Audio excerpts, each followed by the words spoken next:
forward and actually purchase cars.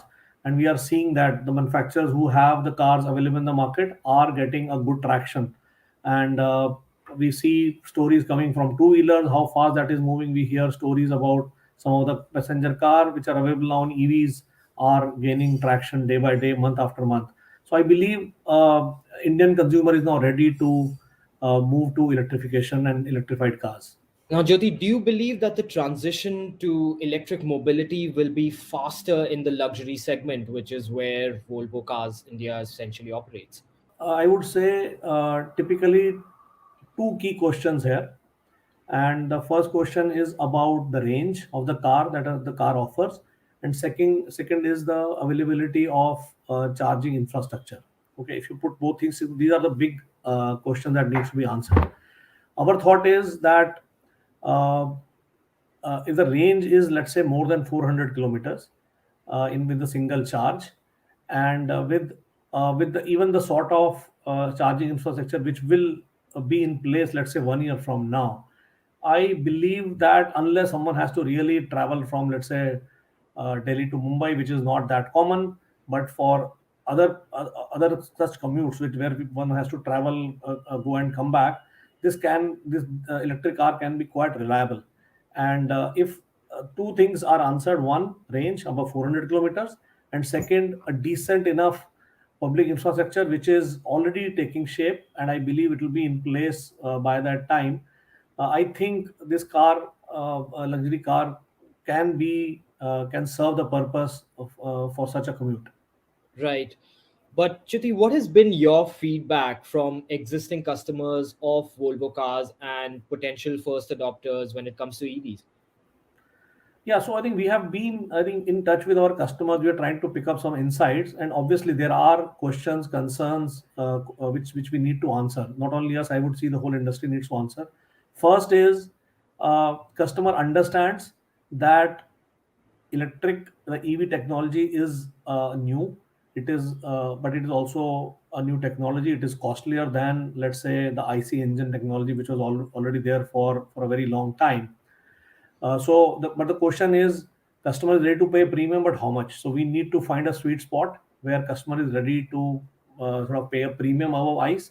And we believe if we can find the right spot, that is the first concern which we can answer by pricing the car in a way. Government has done its own bit.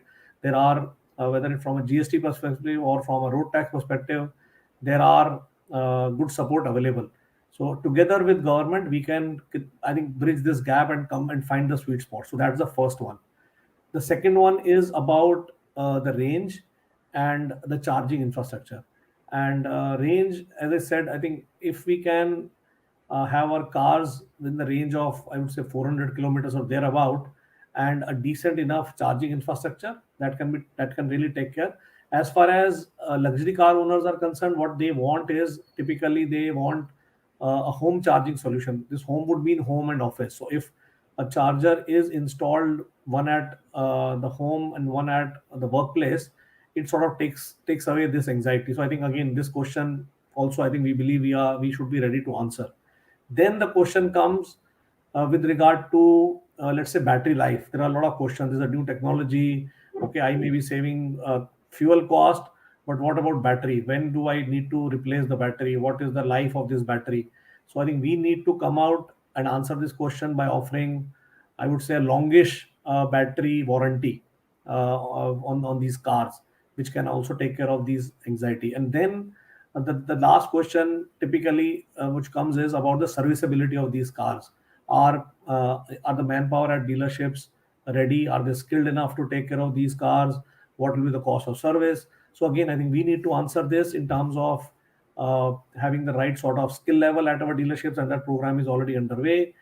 We also need to ensure that the right infrastructure at dealerships are available to service these cars, and we sort of create to offer, I would say, a peace of mind to our customer through a service package, so that this become a real compelling package for customers to move forward and take a plunge and move away from ICE and buy an EV. And I think if you answer these questions with the pricing, charging, range, battery life, serviceability, if you can find answers, I think we can have customers moving and buying electric cars. Purely from a consumer perspective, Karan, I'd like to know, where do you stand on electric mobility? Thank you for having me, firstly. I'm a big, proponent and like a believer in the need for change, especially when it comes to the climate and the environment. And try to practice that in my everyday life as much as possible. I think my entire generation, as well, or a lot of people my age and the generations that are, younger than me, I have this ingrained in our, thought process that doing things for the environment or making the environment better is what's required. And I think the EV revolution is a big start to that, and it's a big it's going to be a big part of everyone's life moving forward. Ravin, being a part of the EV infrastructure space, obviously this is a space you're very, very familiar with, and you have lots to say on the matter. Where do you stand on electric mobility, and where do you see it going? Okay, thanks for the question. I'm obviously a little bit biased because my life is spent on converting people to electric vehicles. But if you look at India's vehicles on the road, there's about 300 million vehicles that are registered plying on the roads today, and 82% of those are 2- and 3-wheeled vehicles. About 9% are cars, and the balance is made up between trucks and buses. Today, the total cost of ownership for a 2-wheeler has already crossed over. It is, in fact, the same, or if not cheaper, to move to an electric 2-wheeler or an electric 3-wheeler. That's already happened. And so my argument to you would be that the people buying ICE engine 2-wheelers in 2022 will be the last cycle that's doing so. In 3 or 4 years, when they're ready to replace their vehicles, they'd be buying electric. And I'd say that would be the same for most people buying cars in the small mini segment of cars in India in 2022. When those come for replacement in 2026 or 2027, the natural automatic choice would be electric. So I see that by the end of this decade, we will have a significant component of electric on the roads in India. But Ravin, looking at a future forecast, given that 2030 has sort of been earmarked as the time when, a high period of EV sales and high sales penetration, do you really see the next 6 to 7 years propelling us to widespread adoption? Do you think, particularly in the 4-wheeler segment, do you think it will happen quicker? I think there are a number of roadblocks that get us to faster adoption. I really like that question. And most people put it down to range anxiety. Most people think that the reason electric vehicles aren't being sold is because people are worried about range. And I think that's probably 30 to 40% of the reason for a slow adoption at the moment. The other two big ones are cost, of course. As the cost of lithium batteries comes down, cars and trucks and buses will become a lot more affordable when it comes to electric versus ICE. And the big one is financing. You don't very easily get financing for an electric vehicle today because banks don't quite get their heads around or haven't quite understood what happens when your lithium batteries start to degrade. What's going to be the after-sale value? What's going to be the cost of replacing the lithium in 4 or 5 years? Is it going to be 4 or 5 years for a particular kind of vehicle versus another? A lot of these things have to be understood by the finance industry and by the automobile consumer before you start getting decisions to move towards electric vehicles. The charging infrastructure is rapidly being put in place. You have charge point operators, some 40 charge point operators in India today, mostly startups, but the big boys, Reliance and Adani, are getting into this. So you'll see a big change over the next 2 to 3 years in availability of charging infrastructure. The government has made PLIs available and investment stops available for battery factories. So you'll see big gigafactories coming to India by 2025. 3 have been announced in Gujarat, which should be inaugurated by 2025-26, which will have an impact on the cost of batteries. And finally, different chemistries. Looking beyond lithium, you'll have chemistries such as sodium ion, which will greatly reduce the cost of the electric vehicle. Although because of its lower energy density, sodium ion is likely more to be used for rickshaws and trucks. But all of these things coming together within the next 2 or 3 years, or 4 years actually, is what you're going to see impacting the decision towards electrical vehicle adoption in India. Now, coming purely from an infrastructure POV, where do you think office spaces come into this? WeWork, as I understand, recently hosted a test ride for an electric product. is it fair to assume that you would be looking at installing charging points, perhaps even fast charging points when it comes to WeWork buildings? It's an area we're exploring with some of our partners or some, operators. The beauty with our business is that we're spread across the city, and we have assets that have the power infrastructure already built into place, and this makes it easy for people who have EVs to access. And also, I guess, if you look at a working population actually spending more time in the office than at their residence, so it becomes the perfect place for people to actually use also for charging when the car's sitting ideal, in most parking garages. So we're trying to figure out a way that sort of we can provide this as a service. If you look at all of the tech parks, the business parks, business hubs, residential, apartments, as well as office spaces that we have spanned across the entire country, they become perfect places that allow for something like this. Jyoti, my next question is, safety, of course, is one of the bedrocks other than luxury for Volvo cars.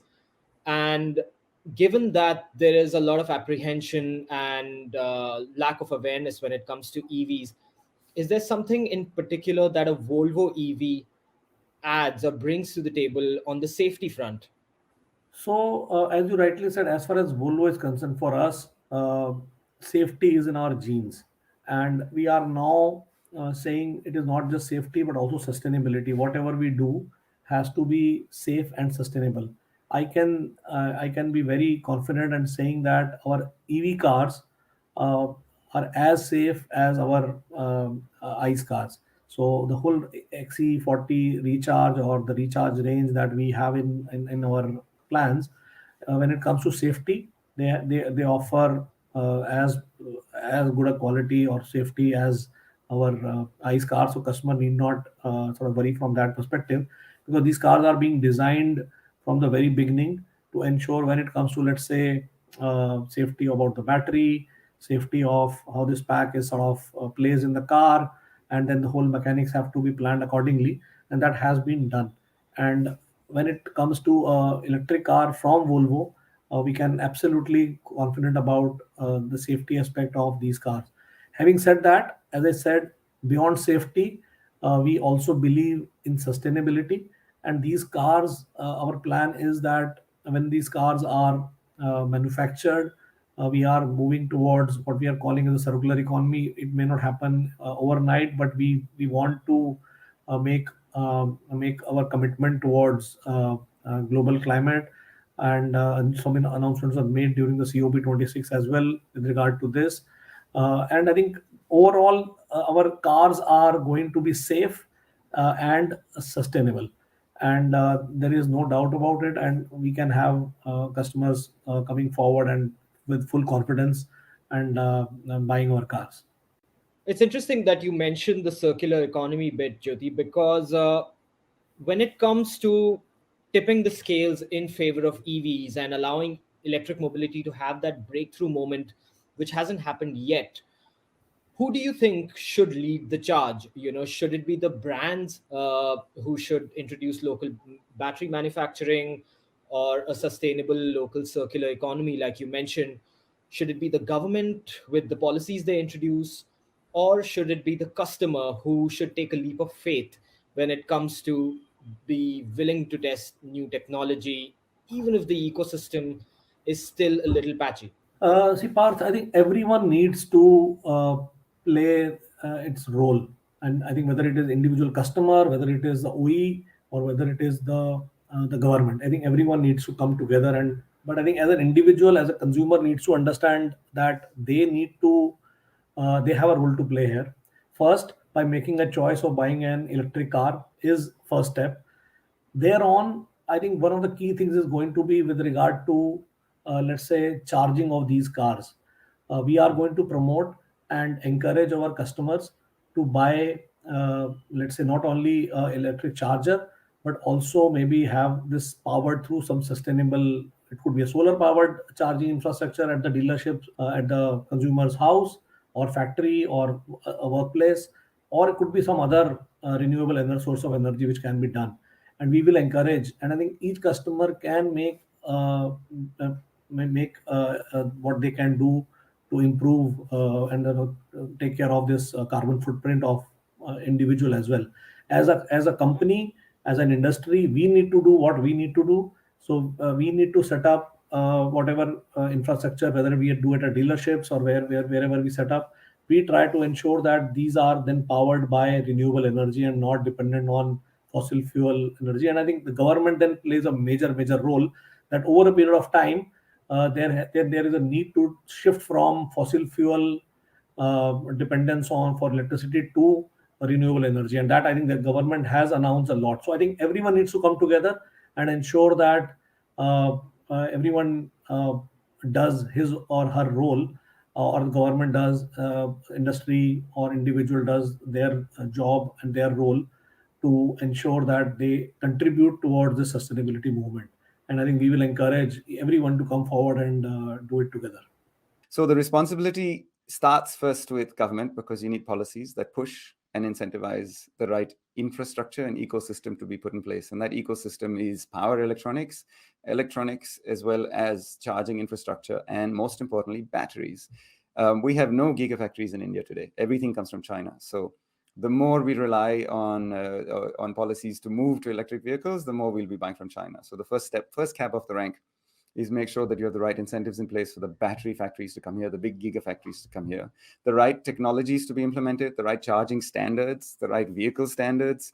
Are we going to follow Chinese standards or European standards? These are all things that need to be made clear before the big investments are made by private industry to set up a electric vehicle factory or to set up battery factories, all of which cost you $1 billion just to get inside the door. Beyond that, then you have the other investments, which is in charging infrastructure, in swapping infrastructure, and finally you have the consumer. So I don't think we can expect the consumer, particularly in a developing economy like India, to be making the choice to go electric until we make it a logical and economic choice for the consumer. The recent announcements by the government, the PLI related schemes, the SOPs for battery as well as electric vehicle manufacturing, the move towards getting semiconductor chip fabs to India, means that you will see over the next 3 or 4 years this ecosystem develop. India is very strong in power electronics, which means that we have a natural base to be able to leverage to support electric vehicles. And then finally, we need training. A lot of service stations across the country have to move to be able to support electric vehicles from ICE vehicles, to be able to get to the point where, say, 2024 or 2025, buying an electric vehicle is the natural choice versus the unnatural choice it is today for consumers. And my final question, of course, is the all too important topic of total cost of ownership. Now, of course, it's not as much of a concern, as you said, in the luxury sector, but is Volvo Cars India also looking at local battery manufacturing, local assembly of EVs in the near future? And are we likely to see that price gap close in the coming years? All right, so see, let's first start from the cost. I think we all know this technology is new, and there are new investments, and definitely the cost per se of the car or the whole solution is quite steep as compared to, let's say, an IC engine. With I think it will, over a period of time, hopefully will take care of that. So as a manufacturer and working together with the local government, we need to ensure that we are able to bridge this gap. Government has done its bit when it comes to offering, let's say, whether it is on the GST front or it is on front of, let's say, road taxes, or overall signaling from the government of supporting EV. So I think government is doing their bit. Now, taking that as a sort of support from the government, as a manufacturer, we need to also ensure that we are able to plug this gap and offer the right cost of the car to the dealership. And as I said, the total cost of ownership is including of the initial cost which a customer pays, together with let's say the cost which is incurred over a period of time on maintenance and service. And I think so we need to ensure that we are offering the best price. There would be a premium, but I think a reasonable premium for this customer, and then that gets offset with the serviceability and the package which I was talking about, a service package and a battery warranty, which can take care of this whole cost of ownership. I think we are coming to a point where I think customers will cross this line, and this debate about cost of ownership versus uh, ICE versus EV is going to be behind us. And then when people come forward and buy, they will realize that the peace of mind which manufacturers, especially us, are going to offer will take care of that. And I believe that uh, I think we are coming closer to the situation where EVs can become very, very viable for an individual customer to buy and enjoy. Where do you stand on the way policies have emerged in the last year and all the developments that have taken place with regards to EVs? Ravin, let's start with you. I actually think India's done a good job. We had a few stumbles along the way. We had FAME 1 and FAME 2. We had our own Indian charging standard, DC001 and Bharat AC001, which were an agglomeration of the Chinese codes. But since then, we've come a long way. Since FAME 2 has been released, since the PLI schemes have been announced, the government is right behind this. And it's not just Niti Aayog, but it's also the Ministry of Transport. It's also the Ministry of Highways. They're all right behind this. The Prime Minister has got this vision on zero emission mobility, including hydrogen. So I'd say for a developing economy, and also compared to some of the developed economies in the world, we are at par with the direction where the government wants to go in terms of policy and regulation. Next year is when you'll see the big financial investment push in this sector. And I'm overall very positive about where India is headed in terms of electric vehicle implementation. And Karan, any closing thoughts? No, I think the right message is coming from right up top. But to be honest, from a consumer angle and just from a speed angle, I think that they can be a lot faster. India always tends to be following policy or following some other nations, whether it's China or the US. I think we can definitely take steps first in this direction and sort of lead the change a lot more.